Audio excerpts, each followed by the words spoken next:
Preventive Medicine, a Quantitative and Personalized Evolution of the 19th Medical Discipline, number 1413, October 31, 2025. Gerald C. EclaireMD Foundation. Category, General. Introduction. Modern medicine often begins where it should end, after people become sick. Hospitals are filled with treatment departments, yet few focus on prevention. In the United States, preventive medicine mostly resides within public health agencies, universities, or non-profit organizations, rarely inside hospitals. But prevention should be medicine's first and most important mission. After 16 years of studying my own body, and analyzing more than 4 million personal pathophysiological data points, I concluded that prevention must evolve beyond population averages. It must become quantitative, dynamic, and individualized. This realization led to my development of Viscoplastic Preventive Medicine, VPM, a scientific framework that integrates physics, mathematics, engineering, and pathophysiology to transform prevention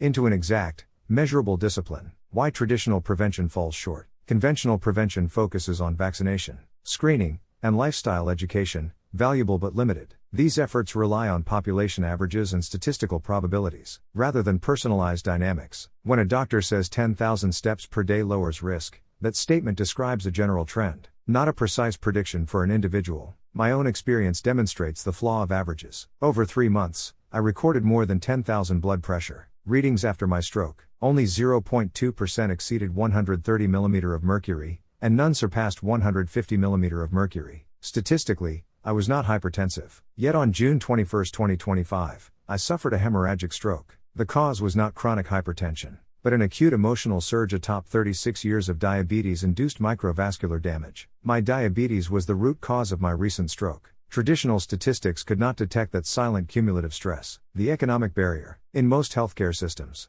preventive medicine remains outside hospitals for economic reasons. Hospitals, insurers, and pharmaceutical companies operate in frameworks where financial sustainability depends on patient volume. Chronic diseases, requiring lifelong medication and follow-up care, sustain their huge revenues. Complications from diabetes, hypertension, heart, kidney, or brain disease are major income sources. Successful prevention reduces medication use, hospital admissions, and procedures, cutting into those very revenue streams. Insurance structures also discourage prevention. Their profits depend on large subscriber pools, and policy terms are too short to benefit from long-term health improvements. To insurers, prevention looks like today's cost, with tomorrow's uncertain savings. I do not write this cynically but truthfully. I have spent 35 years in science, engineering, business, and medicine, paying for this understanding with my own health, and nearly my life. Prevention is morally right but economically inconvenient. My quantitative approach. At MIT, I studied dynamic plasticity under Professor Norman Jones, who taught me how materials absorb,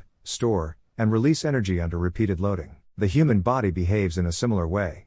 As a viscoplastic system governed by both physical energy and geometric form, cumulative biological stress leads to deformation, and, if unchecked, eventual failure. This understanding became the foundation of viscoplastic medicine theory, VMT. It quantifies biological energy through measurable stressors such as glucose, blood pressure, visceral fat, sleep, and physical activity. The goal of prevention is to minimize total viscoplastic energy or reduce the geometric distortion seen in data shape. My iPhone-based medical AI system, Chronic, continuously calculates these values and provides real-time feedback, allowing proactive self-management before damage accumulates. The role of geometry. After my stroke, I extended my analysis into topological data analysis, TDA. While VMT measures energy, TDA visualizes the geometric structure of health data. Large, irregular shapes and sizes indicate instability, whereas small, compact clusters indicate health stability. Remarkably, both frameworks, physics-based and geometry-based,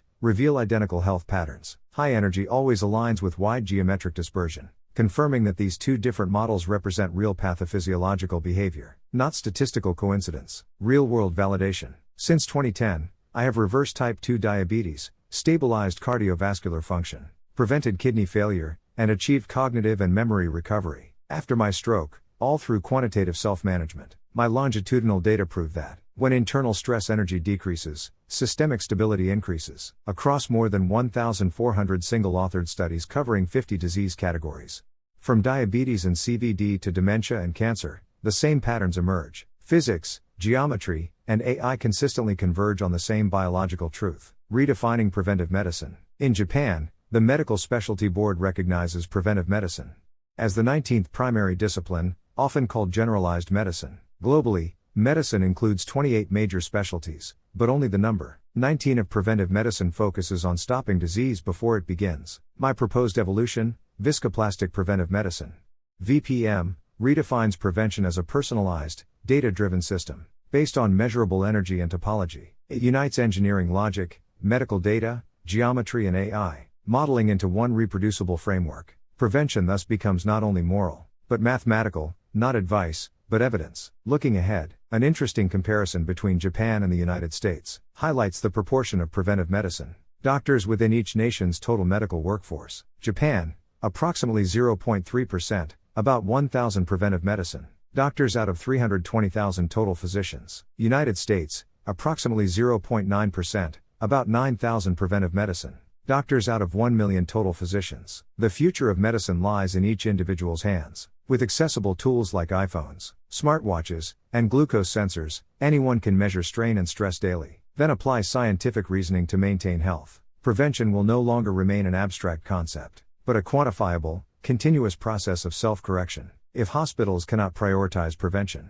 I will continue bringing it directly to the public. Even saving one life justifies my effort, because every patient's life affects many others. That, to me, is the true purpose of medicine and my lifelong mission. Disclaimer: I write this paper not for fame, but to share what I have learned so others can understand their health, prevent disease, and live longer, healthier lives. This content is provided for educational reference only, and does not constitute medical advice. No doctor-patient relationship is created. You may share this summary freely, but it must not be altered, edited, or republished as your own. All intellectual property rights and copyrights belong to the author. Gerald C.